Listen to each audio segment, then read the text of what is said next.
Although they are institutions of the state, it had long been presumed that the First Amendment did not apply to schools.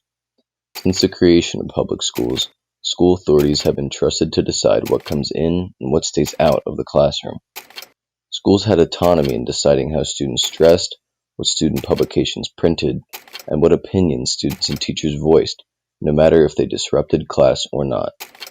Not only did it take a two-decade war and international outrage, but more specifically, it took the actions of a group of courageous students standing up for what they believed to grant all public school students the same rights that are granted to all Americans through the First Amendment.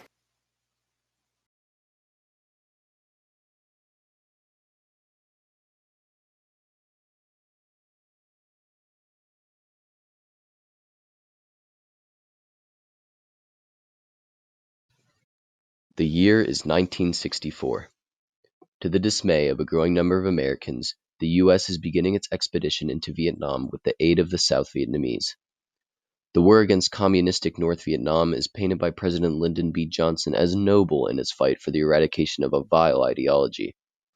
But pacifists throughout the U.S. have made their opinion clear that the U.S. should not be involved in a war thousands of miles away. In protest, 12 young New York men publicly burned their draft cards in 1964. Later that year, Joan Baez led 600 people in an anti-war demonstration in San Francisco. By the end of 1965, more than 1,000 U.S. troops had died in battle, and the anti-war movement had significantly expanded to become a global phenomenon, with anti-war protests held simultaneously in as many as 80 major cities around the U.S., London, Paris, and Rome, drawing more than 100,000 protesters.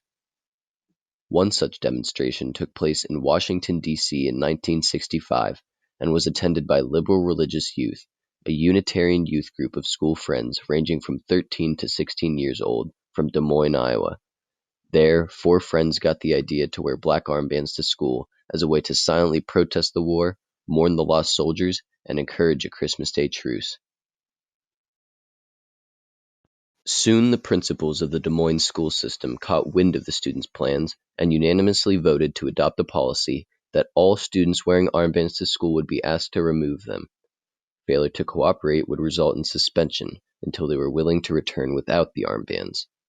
Most students backed out of the pact for fear of suspension, but John, Mary Beth, and Christopher remained steadfast and wore the armbands to school that week. As a result, the 3 were suspended until the new year, and this decision to suspend the students was upheld in a 5-2 vote by the school board. The school's actions were unconscionable to the 3 who had grown up with a strong belief in the freedom of speech and demonstration. They thought that the fact they were students should not suppress their otherwise guaranteed rights.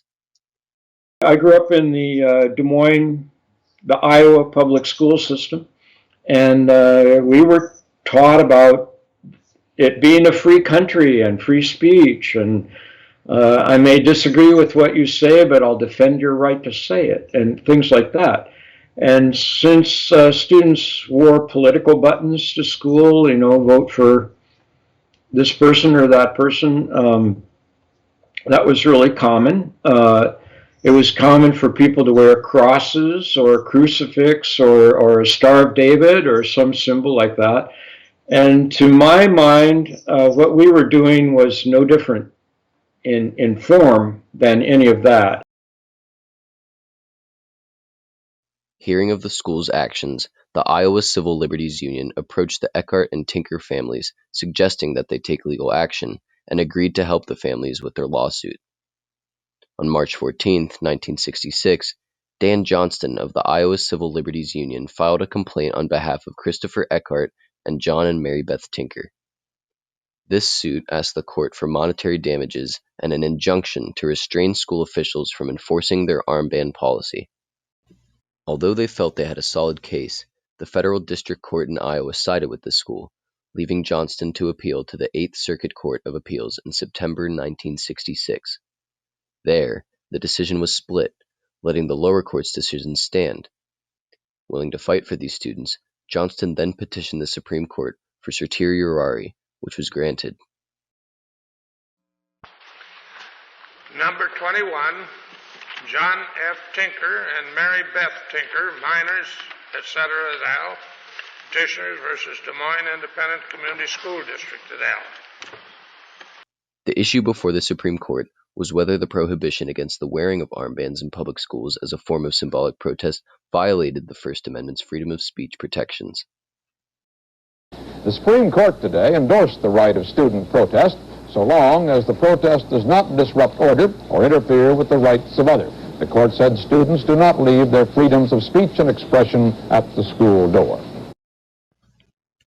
On February 24, 1969, the Supreme Court reversed the lower court's decision in a 7-2 majority and ruled in favor of the students. In doing so, the court enunciated a test that still applies today in determining whether a school's disciplinary actions violate students' First Amendment rights.